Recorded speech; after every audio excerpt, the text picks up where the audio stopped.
Hello students, मैं वैभव अपने channel निबेड़ knob में आपका स्वागत करता हूं। ये चैनल 10th, 11th और 12th क्लास के मैथ्स सब्जेक्ट के लिए डेडिकेटेड है। अगर आपको मेरा काम पसंद आए तो प्लीज़ वीडियोस को शेयर कीजिए, क्योंकि मेरा मोट्टो ही है क्वालिटी एजुकेशन सबका अधिकार।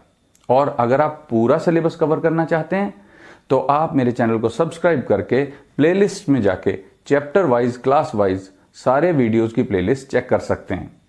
और अब तो आप निबेड़ नॉब को इंस्टाग्राम पे भी फॉलो कर सकते हैं। तो चलिए आज का लेक्चर शुरू करें। डायमेंशनल चैप्टर 3 डायमेंशनल ज्योमेट्री की एक्सरसाइज 11.3 के 6 क्वेश्चन हमने कर लिए थे और ये तुम्हारे सामने लिखा हुआ है क्वेश्चन नंबर 7। तो देखते हैं क्वेश्चन नंबर 7 क्या है। Find the intercepts cut off by plane 2x + y - z = 5। इस क्वेश्चन का मतलब क्या है? इस क्वेश्चन का मतलब है कि ये plane x axis, y axis और z एक्सिस को कौन कौन से पॉइंट पे कट करेगा। तो उसके लिए हमें इंटरसेप्ट फॉर्म इक्वेशन की पता होनी चाहिए, वो मैं साइड पे लिख देता हूं। इंटरसेप्ट फॉर्म होती है इक्वेशन की x/a + y/b + z/c = 1, जो कि मैंने तुम्हें अपने एक वीडियो में जहां प्लेन स्टार्ट कराया था 11.3 एक्सरसाइज स्टार्ट कराने से पहले बताया था। तो ये इंटरसेप्ट फॉर्म ऑफ लाइन भी थी अगर z/c ना आए, 2 डायमेंशन की बात करें तो x एक्सिस को a पे, y एक्सिस को b पे और z एक्सिस को c पे कट करेगा ये प्लेन। तो इस क्वेश्चन को कैसे सॉल्व करना है, देखो हमने सबसे पहले तो गिवन लिखना है। Given 2x + y - z = 5। अब इस इक्वेशन को हमने ये फॉर्म दे देनी है। कैसे दें, देखो यहां पे हमें 1 दिखाई दे रहा है, यहां 5 है, तो सबसे पहले 5 से डिवाइड कर दो पूरी इक्वेशन को। 2x/5 + y/5 - z/5 = 1। अब हमें x/y/z दिखना चाहिए, इस तरह 2x नहीं, और यहां पे प्लस दिखाई देने चाहिए। उसके लिए मैं क्या करूंगा, इसको मैं लिखूंगा x/5/2 + y/5 + z/5 = 1। देखो मैं इस तरह लिख सकता हूं। अगर इसको सॉल्व करोगे तो ये बनेगा और उसके बाद ये बन जाएगा, लेकिन इस तरह से लिखने पर ये x/a + y/b + z/c बन गया। a b c तो कोई भी रियल नंबर हो सकता है। तो अब हम बता रह सकते हैं कि x एक्सिस को ये 5/2, y एक्सिस को 5 और z एक्सिस को -5 पे कट करेगा ये प्लेन। तो इंटरसेप्ट क्या बनेंगे, therefore intercepts are 5/2, 5 and -5 on axis।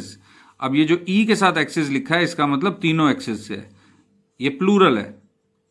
Axis जो है वो एक single x axis, y axis, z axis के लिए यूज होगा, लेकिन E के साथ लिख दिया तो ये प्लूरल बन गया। तो ये तीनों एक्सिस पे, या कोऑर्डिनेट एक्सिस भी लिख सकते हो, ये हमारे इंटरसेप्ट्स बनेंगे। तो ये था बहुत ही आसान क्वेश्चन, क्वेश्चन नंबर 7। अब हम चलते हैं क्वेश्चन नंबर 8 पर। तो ये है स्टूडेंट्स क्वेश्चन नंबर 8।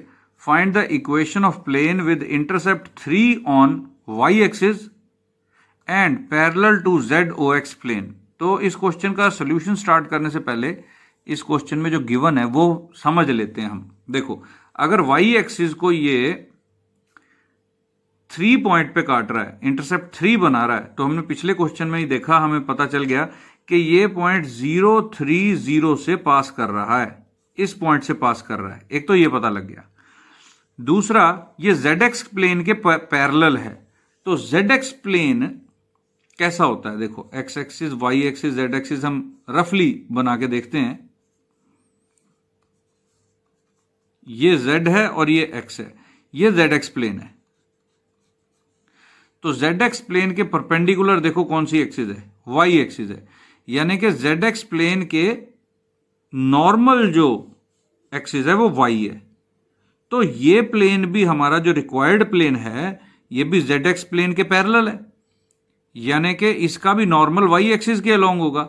और y एक्सिस के डायरेक्शन रेशो क्या होते हैं, 0, 1, 0। तो हमें डायरेक्शन रेशो नॉर्मल के पता लग गए प्लेन के, और पॉइंट भी पता लग गया तो हम प्लेन की इक्वेशन बना सकते हैं। तो अब हम स्टार्ट करते हैं स्टूडेंट्स इसका solution.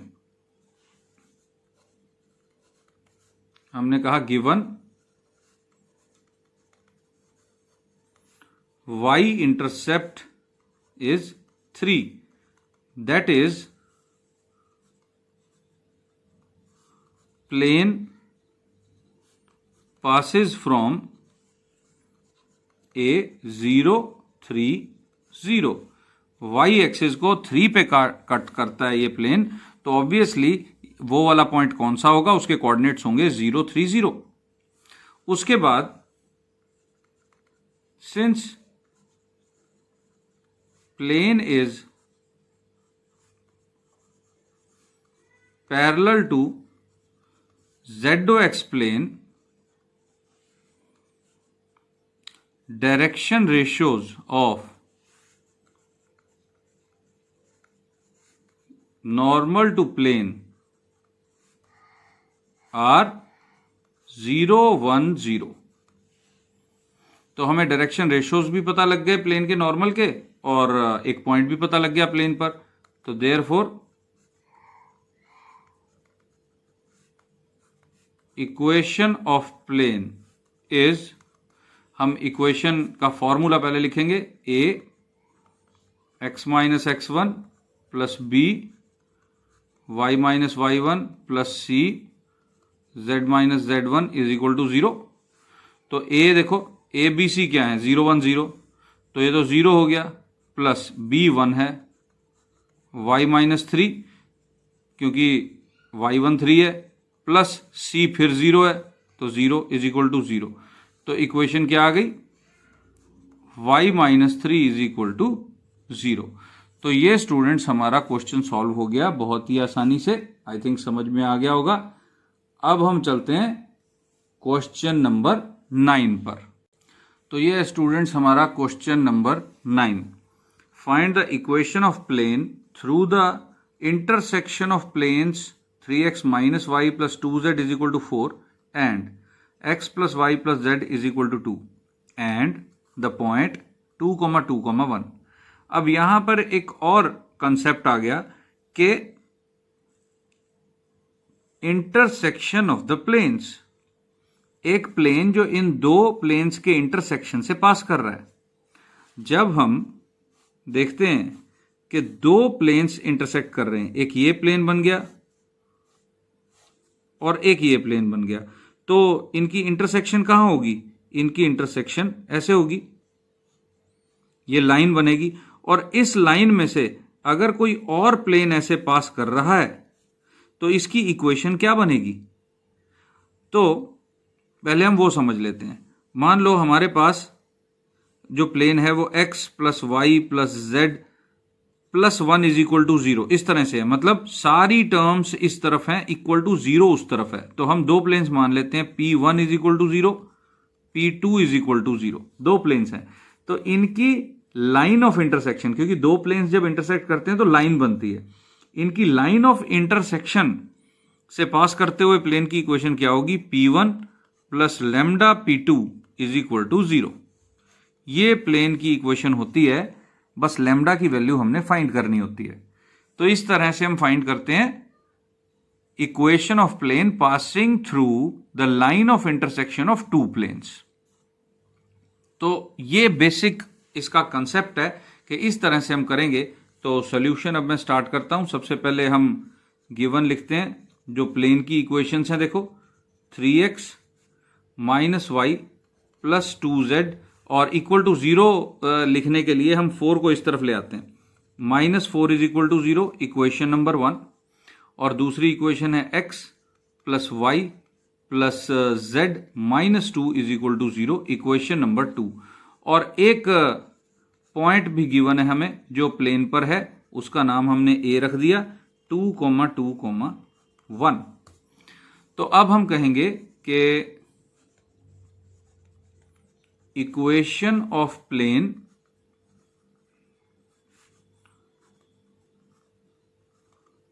passing from intersection of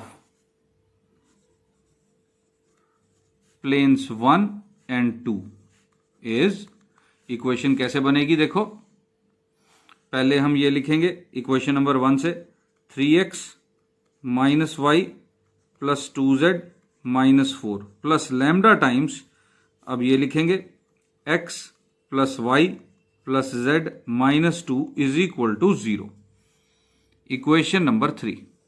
तो ये स्टूडेंट्स हमारी रिक्वायर्ड इक्वेशन है प्लेन की, रिक्वायर्ड इक्वेशन जो आंसर है, बस लैम्डा की वैल्यू फाइंड आउट करनी है। तो ये प्लेन की इक्वेशन बन गई। इसी प्लेन पर हमें ये पॉइंट गिवन है कि इसी प्लेन पर ये 2,2,1 पॉइंट जो है, तो यानी कि x y z की जगह 2 2 1 अगर इसमें पुट करें हम तो इक्वेशन सेटिस्फाइड रहेगी। तो वहां से जो लैम्डा निकलेगा वो हमारा रिक्वायर्ड लैम्डा होगा। तो हम पुट कर देते हैं, put a 2,2,1 in equation number 3। तो देखो 2,2,1 पुट कर रहा हूं मैं, 6 minus 2 plus 2 minus 4 plus lambda times 2 plus 2 plus 1 minus 2 is equal to 0। अब यहां से हमने सॉल्व किया, देखो 2 और माइनस 2 कैंसिल हो गए, 6 माइनस 4 2 प्लस लैम्डा टाइम्स देखो 2 माइनस 2 कैंसिल, ये 3 रह गया, 3 लैम्डा इज इक्वल टू 0। यहां से लैम्डा की वैल्यू आ गई -2/3। अब इस -2/3 यानी कि हमें वो लैम्डा मिल गया जिसको अगर हम यहां पुट करेंगे तो वो वाला प्लेन मिल जाएगा जो जिसके ऊपर ये वाला पॉइंट है, क्योंकि उस लाइन से तो पता नहीं कितने हजारों ही प्लेन्स पास कर रहे हैं। अलग अलग लैम्डा पुट करते जाओ और इन प्लेन्स की इंटरसेक्शन से पास करते हुए अलग अलग प्लेन्स की इक्वेशन आती जाएगी। तो हमें वो लैम्डा चाहिए था जिसके लिए हमें रिक्वायर्ड प्लेन जो ये ए पॉइंट जिस पर हो वो मिले, तो वो लैम्डा हमें मिल गया। अब हम इसको यहां पुट करके आंसर ले लेंगे। देखो हम कहेंगे put this in equation number 3। तो 3x minus Y plus 2z minus 4 minus 2/3 lambda की जगह मैंने पुट कर दिया, x plus y plus z minus 2 is equal to 0।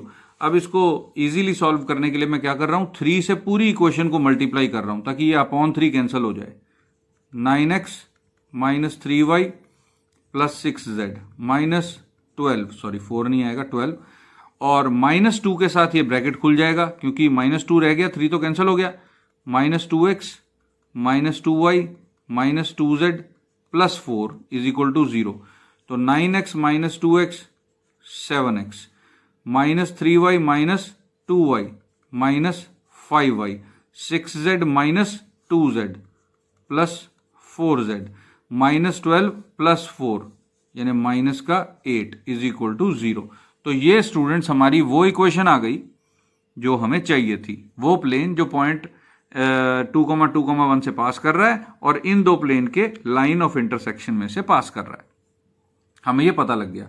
और अब मैं अगर तुम्हें बताऊं क्वेश्चन नंबर 10, इससे अगला क्वेश्चन, तो इससे अगला क्वेश्चन बिल्कुल ऐसा ही है, बस उसके अंदर प्लेन्स की इक्वेशन वेक्टर फॉर्म में। तो वेक्टर फॉर्म से उसको तुम किस में कन्वर्ट कर लो, कार्टेशियन फॉर्म में, और इसी तरह सॉल्व कर लो। सेम क्वेश्चन है, बस कार्टेशियन फॉर्म में सॉल्व कर लो और कार्टेशियन फॉर्म में ये आंसर रहने दो, कोई दिक्कत नहीं है।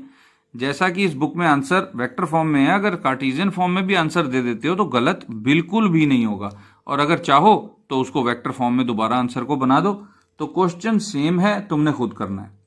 अब मैं आता हूं क्वेश्चन नंबर 11 पर। तो स्टूडेंट्स ये है question number 11, find the equation of plane passing through intersection of x plus y plus Z is equal to 1 and 2x plus 3y plus 4z is equal to 5। तो पिछले question की तरह ही हमने ऐसे प्लेन की equation पता करनी है जो इन दो प्लेन्स के लाइन ऑफ इंटरसेक्शन से पास कर रहा हो। अब आगे क्या दिया हुआ है, which is perpendicular to the plane this x minus Y plus Z is equal to 0, इस प्लेन से जो परपेंडिकुलर हो। तो कोई खास दिक्कत वाली बात नहीं है, पिछले क्वेश्चन की तरह ही काफी इजीली हो जाएगा। हम सॉल्यूशन स्टार्ट करते हैं, तीनों इक्वेशंस लिखते हैं पहले। तो x plus y plus z minus 1 is equal to 0, equation number 1। 2x plus 3y plus 4z minus 5 is equal to 0, equation number 2, and x minus Y plus z is equal to 0, equation number 3। तो अब हमने करना ये है कि पहली दो planes के में से पास होते हुए प्लेन की इक्वेशन बनानी है, मतलब first plane lambda times second plane is equal to 0, और इस प्लेन से इसकी परपेंडिकुलरिटी है। तो चलो इसको आगे चलते हैं, इस क्वेश्चन को करते हैं, लेकिन मेरा पेज ये खत्म हो गया, पेज पलटता हूं और फिर आगे चलता हूं। तो स्टूडेंट्स मैंने लिखा equation of plane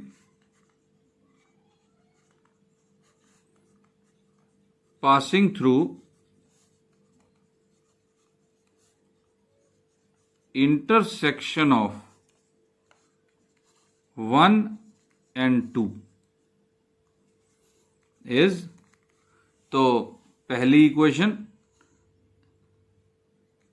x plus y plus z minus 1 plus lambda times 2x plus 3y plus 4z minus 5 is equal to 0। तो ये तो आ गई इक्वेशन नंबर 4 हमने कह दी, या इसे रहने दो, 4 मत कहो क्योंकि परपेंडिकुलर की बात है। ये प्लेन जो बन गया ये परपेंडिकुलर है थर्ड प्लेन से। तो जब परपेंडिकुलर वर्ड आ जाए, पैरेलल वर्ड आ जाए, तो हमें डायरेक्शन रेशो देखने चाहिए। तो इसके नॉर्मल के डायरेक्शन रेशो हमें फाइंड आउट करने हैं। कैसे करें? देखो ये ब्रैकेट खोल देते हैं, x plus y plus z minus 1 plus 2 lambda x plus 3 lambda y plus 4 lambda z minus 5 lambda is equal to 0, और इसको प्लेन की जनरल फॉर्म की तरह लिख लेते हैं। देखो x कॉमन लो इन दो टर्म्स में से, तो 1 plus 2 lambda x, 1 plus 2 lambda x common है। इसी तरह 1 प्लस 3 लैम्डा y, ये y और 3 लैम्डा y में से y कॉमन है। अब z और 4 लैम्डा z में से z common, 1 plus 4 lambda z, और फिर ये constant minus 1 minus 5 lambda is equal to 0। अब ये इक्वेशन नंबर 4 कह दो इसको, क्योंकि अब हम कार्टेशियन फॉर्म पे पहुंच गए हैं। ठीक है, लैम्डा की फॉर्म में है, लेकिन है तो Cartesian form, ax plus b y plus c z plus d is equal to 0 की फॉर्म में। तो इसके डायरेक्शन रेशो क्या होंगे? इसके मीन्स इसके नॉर्मल के direction ratio of normal to 4 R 1 plus 2 lambda comma 1 plus 3 lambda comma 1 plus 4 lambda, और direction ratio of normal to plane 3 R, plane 3 क्या था? x minus Y plus Z is equal to 0, तो 1 minus 1 1। अब plane 3 और plane 4 दोनों आपस में perpendicular हैं, तो उनके डायरेक्शन रेशोज का डॉट प्रोडक्ट 0 होगा, क्योंकि नॉर्मल भी आपस में क्या होंगे? परपेंडिकुलर ही तो होंगे। तो since planes 3 perpendicular to 4 we get, देखो 1 को इससे मल्टीप्लाई करो, 1 1 plus 2 lambda minus 1 1 plus 3 lambda plus 1 1 plus 4 lambda is equal to 0, dot product 0 है। तो 1 plus 2 lambda minus 1 minus 3 lambda plus 1 plus 4 lambda is equal to 0। 1 और minus 1 cancel हो गया, 2 lambda minus 3 lambda means minus lambda plus 4 lambda 3 lambda, और ये 1 उस तरफ चला गया is equal to minus 1, means lambda की वैल्यू आ गई -1/3। तो अब इस लैम्डा की वैल्यू को -1/3 को कहाँ पुट करेंगे? हम यहां पुट कर देंगे इक्वेशन नंबर 4 में, और आंसर आ जाएगा। तो अब मैं कह रहा हूं put this in equation number 4। तो 1 प्लस 2 लैम्डा कितना हो गया? ये 1 minus 2/3 into x plus 1 plus 3 lambda यानी 1 minus 3/3 y plus 1 plus 4 lambda यानी 1 माइनस 4/3 z माइनस 1 माइनस का प्लस हो गया, ये देखो माइनस 5 लेमडा है और इसको इससे मल्टीप्लाई किया तो 5/3 इज इक्वल टू 0। अब इसको सॉल्व किया हमने तो 3 माइनस 2 1 तो 1/3 x। अब ये तो 0 हो गया, ये कितना हो गया 3 माइनस 4/3 यानी माइनस 1/3 z और इसको सॉल्व किया माइनस 3 प्लस 5 यानी कि प्लस का 2/3।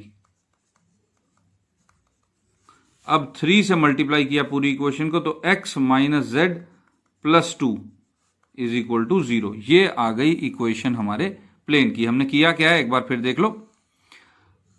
हमने इस तरह से plane 1 plus lambda times plane 2 is equal to 0 करके प्लेन की इक्वेशन बनाई और ब्रैकेट खोल दिए, क्योंकि कहा यह हुआ था कि ये वाला प्लेन जो है और हमारा प्लेन नंबर 3 जो हमने नोट किया था वो परपेंडिकुलर है। जब परपेंडिकुलर प्लेन हो गए तो नॉर्मल के डायरेक्शन रेशोज लेने इंपॉर्टेंट हो गए। तो इस तरह से हमने नॉर्मल के डायरेक्शन रेशो लिए, 3 के डायरेक्शन रेशो हमको डायरेक्टली मिल गए और दोनों का डॉट प्रोडक्ट डायरेक्शन रेशोज का 0 बना के लैम्डा पता किया और लैम्डा को फिर यहां पुट कर दिया। तो इस तरह से क्वेश्चन नंबर 11 हो गया सॉल्व। अब हम चलते हैं क्वेश्चन नंबर 12 पर। तो यह है स्टूडेंट्स हमारा question number 12। Find the angle between the planes whose vector equations are r dot 2i plus 2j minus 3k is equal to 5 and r dot 3i minus 3j plus 5k is equal to 3। तो बहुत आसान है students, क्योंकि angle निकालना तो हम जानते हैं लाइंस में और वेक्टर्स में हम निकाल चुके हैं एंगल। यही दो वेक्टर्स जो हैं, इन दो वेक्टर्स में हमने एंगल निकालना है, बस यही इन दो प्लेन्स के बीच का एंगल होगा। तो given r dot 2i plus 2j minus 3k is equal to 5, equation number 1। r dot 3i minus 3j plus 5k is equal to 3, equation number 2। तो हेयर फर्स्ट नॉर्मल वेक्टर कौन सा है, 2i plus 2j minus 3k and second normal vector कौन सा है, 3i minus 3j plus 5k। अब अगर दोनों प्लेन्स में थीटा एंगल है तो मैं वही लिख रहा हूं, let theta be the angle between 1 and 2 comma then, तो क्या होगा cos theta is equal to n1 dot n2 divided by n1 modulus n2 modulus नहीं मैग्नीट्यूड। तो इस फॉर्मूले में हमने पुट कर देना है n1 n2 को। तो उसके लिए इसको हमने इक्वेशन नंबर 3 कह दिया। चलो अब हम इसका मॉडुलस और डॉट प्रोडक्ट पहले पता कर लेते हैं। तो मेरा पेज तो हो रहा है खत्म, पेज पलटता हूं और फिर आगे चलते हैं। तो देखो n1 डॉट n2 कितना आ जाएगा, n1 n2 तुम्हारे सामने, पहला पहले के साथ मल्टीप्लाई करो, 2 इंटू 3 6 प्लस दूसरा दूसरे के साथ मल्टीप्लाई करो, 2 इंटू माइनस 3 माइनस 6 प्लस तीसरा तीसरे के साथ मल्टीप्लाई करो, माइनस 3 इंटू 5 माइनस 15। तो ये आ गया माइनस का 15, क्योंकि 6 माइनस 6 0 है। अब n1 modulus is equal to कितना आ जाएगा, अंडर रूट ऑफ 4 प्लस 9 कितना हो गया, ये देखो 8 प्लस 9 रूट 17। और n2 मॉडुलस कितना हो गया, n2 मॉडुलस हो गया 9 plus 9 plus 25 under root is equal to कितना हो गया 34 43 अंडर रूट 43। तो अब हम कैसे इसको लिखेंगे, hence cos theta is equal to minus 15 upon root 17 into root 43। तो एंगल कितना हो गया, theta is equal to cos inverse minus 15 upon √17 √43। तुम इसको इसी फॉर्म में छोड़ सकते हो, कोई प्रॉब्लम नहीं है। आंसर जरूर 17 × 43 करके दिया हुआ है, उसका कोई चक्कर नहीं है। इस तरह भी छोड़ दोगे तो नंबर पूरे ही मिलेंगे। तो ये बहुत ही आसान क्वेश्चन था, क्वेश्चन नंबर 12। अब क्वेश्चन नंबर 13 क्या है, देखो मैं डिस्कस करना चाहता हूं। क्वेश्चन नंबर 13 के 5 पार्ट्स हैं और पांचों पार्ट्स में तुम्हें प्लेन 1 और प्लेन 2 दिया हुआ है और तुमने पता करना है कि ये प्लेन पैरेलल हैं, परपेंडिकुलर हैं या ना पैरेलल ना परपेंडिकुलर। और अगर पैरेलल परपेंडिकुलर दोनों ही नहीं है तो फिर उनके बीच का एंगल पता करना है। तो देखो एंगल तो इस तरह पता करना है, पैरेलल अगर होंगे तो डायरेक्शन रेशो सेम होंगे। पैरेलल के केस में क्या होगा, डायरेक्शन रेशो सेम आ जाएंगे। परपेंडिकुलर के केस में क्या होगा, डिफरेंट डायरेक्शन रेशो होंगे, लेकिन दोनों का डॉट प्रोडक्ट 0 के बराबर होगा। अगर डायरेक्शन रेशो सेम भी नहीं है यानी पैरेलल भी नहीं है और दोनों के डायरेक्शन रेशोज का डॉट प्रोडक्ट रफ में करके देखना 0 के बराबर भी नहीं है, तब उनके बीच का एंगल इसी तरह फाइंड आउट करना है जैसे हमने यहां पर किया। तो ये मैं नहीं कराऊंगा, इतना कोई बहुत इंपॉर्टेंट क्वेश्चन नहीं है, लेकिन तुम करोगे तो तुमको इंटरेस्ट आएगा। पैरेलल मैं फिर याद करा देता हूं, पैरेलल प्लेन जो होते हैं, मैंने एक एक्स्ट्रा लिख दिया पैरेलल में आ रहे, पैरेलल प्लेन में डायरेक्शन रेशो सेम होते हैं। अगर डिफरेंट डायरेक्शन रेशो आ रहे हैं तो अगर डॉट प्रोडक्ट दोनों का 0 है तो वो परपेंडिकुलर है, लेकिन अगर डॉट प्रोडक्ट 0 नहीं है तो वो ना पैरेलल है ना परपेंडिकुलर, तब उनके बीच का एंगल इस तरह से कॉस थीटा करके फाइंड आउट कर लो बस। तो अब मैं आता हूं इस एक्सरसाइज के लास्ट क्वेश्चन पर। स्टूडेंट्स मैं यहां पहले ही बता देता हूं कि ये चैप्टर मेरे लिए 11.3 एक्सरसाइज खत्म होने पर खत्म नहीं होगा। मैं मिसलेनियस एक्सरसाइज में से भी बड़ा ही इंपॉर्टेंट क्वेश्चन जो 6 मार्क्स के आते होते हैं वो मैं कवर करवाऊंगा अगले वीडियो में। तो अब हम आते हैं क्वेश्चन नंबर 14 पे, जो कि बहुत ही इंपॉर्टेंट है 2 मार्क्स या 1 मार्क के लिए। क्वेश्चन नंबर 14 में लिखता हूं। तो ये स्टूडेंट्स 4 पार्ट्स हैं क्वेश्चन नंबर 14 के, मैंने एक पार्ट लिखा है और सारे ऐसे ही करने हैं। क्वेश्चन क्या है, find the distance of point from the plane. Point का प्लेन से परपेंडिकुलर डिस्टेंस कैसे निकालते हैं, देखो फॉर्मूला मैं बता देता हूं। मान लो हमारे पास पॉइंट है x1 y1 z1 यहां पर, और इस तरह से प्लेन की इक्वेशन है, इसका परपेंडिकुलर डिस्टेंस, ये डिस्टेंस फाइंड आउट करना है, और प्लेन की इक्वेशन है ax plus by plus cz plus d is equal to 0। तो इन दोनों का ये जो डिस्टेंस है ये कैसे आता है, डिस्टेंस आता है ax1 plus by1 plus cz1 plus d modulus divided by a² plus b² plus c² under root. ये फॉर्मूला है। तो ये फॉर्मूला हम अप्लाई करेंगे और क्वेश्चन को सॉल्व कर लेंगे। तो देखो कैसे करना है इसको। सॉल्यूशन गिवन, एक तो पॉइंट गिवन है 3, -2, 1, और दूसरा प्लेन गिवन है 2x - y plus 2z plus 3 is equal to 0। तो हमने कहा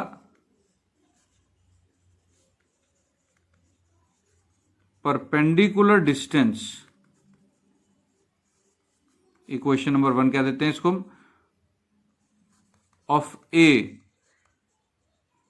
from 1 is d is equal to, देखो x y z की जगह 3 - 2 1 पुट करना है, 2 × 3 -2 -y प्लस 2 × z की जगह 1 प्लस 3, इसका मॉडुलस होल अपॉन ये जो a b c हैं कोफिशिएंट्स हैं इनका स्क्वायर का सम 4 + 1 + 4 और इसका स्क्वायर रूट। तो देखो कितना हो गया 6 + 2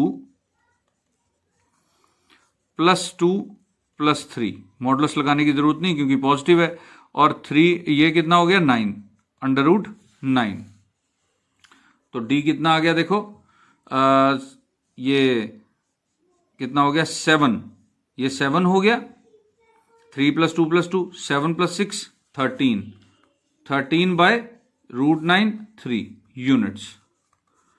तो 4 पार्ट्स हैं, चारों ही तुम इस तरह करोगे। तो इस तरह से इस क्वेश्चन को करना है। 2 मार्क्स का बड़ा ही इंपॉर्टेंट क्वेश्चन है, 1 मार्क में भी आ जाता है ये, तो ये जरूर करना है, ये छोड़ना नहीं, चारों पार्ट्स करने। बाकी मिसलेनियस एक्सरसाइज में भी काफी इंपॉर्टेंट क्वेश्चन है 6 मार्क्स के, वो मैं नेक्स्ट वीडियो में करवाऊंगा। अब मैं तुमसे रिक्वेस्ट करूंगा स्टूडेंट्स कि कमेंट सेक्शन में जाके इस वीडियो को 1 to 5 के स्केल पे रेटिंग जरूर देना। 5 अगर तुम्हें सब कुछ समझ में आ गया, और अगर तुम्हें वीडियो पसंद आया हो, इसका कंटेंट तुम्हें समझ में आया हो, तो लाइक और शेयर जरूर करना। शेयर किस लिए? मेरा मोट्टो है क्वालिटी एजुकेशन सबका अधिकार। और अगर तुम ट्यूशन की प्रॉब्लम से मुक्ति चाहते हो, ट्यूशन से बचना चाहते हो, जिसमें कि तुम्हारा टाइम और तुम्हारे पेरेंट्स का मेहनत का कमाया पैसा जाता है, जो कि बच सकता है, तो तुम क्या करो, फ्री ऑफ कॉस्ट ये चैनल सब्सक्राइब करो। ये चैनल सब्सक्राइब तो तुम कर ही सकते हो, और सब्सक्राइब करने के बाद मेरी प्लेलिस्ट को चेक करो। प्लेलिस्ट में तुमको 10th, 11th और 12th क्लास के तीनों क्लासेस की चैप्टर वाइज वीडियोस की प्लेलिस्ट मिल जाएगी, जहां से तुम पूरा का पूरा जो अपना सिलेबस है वो कवर कर सकते हो, और अगर सिंसियरली तुम फॉलो करते हो तो मैक्सिमम मार्क्स अटेन कर सकते हो। तो स्टूडेंट्स, कमेंट करना मत भूलना, 1 to 5 के स्केल पर रेटिंग देना मत भूलना। इस एक्सरसाइज को पूरा करो, इस चैप्टर को हम पूरा करेंगे अगले वीडियो में। Best of luck, thank you for watching.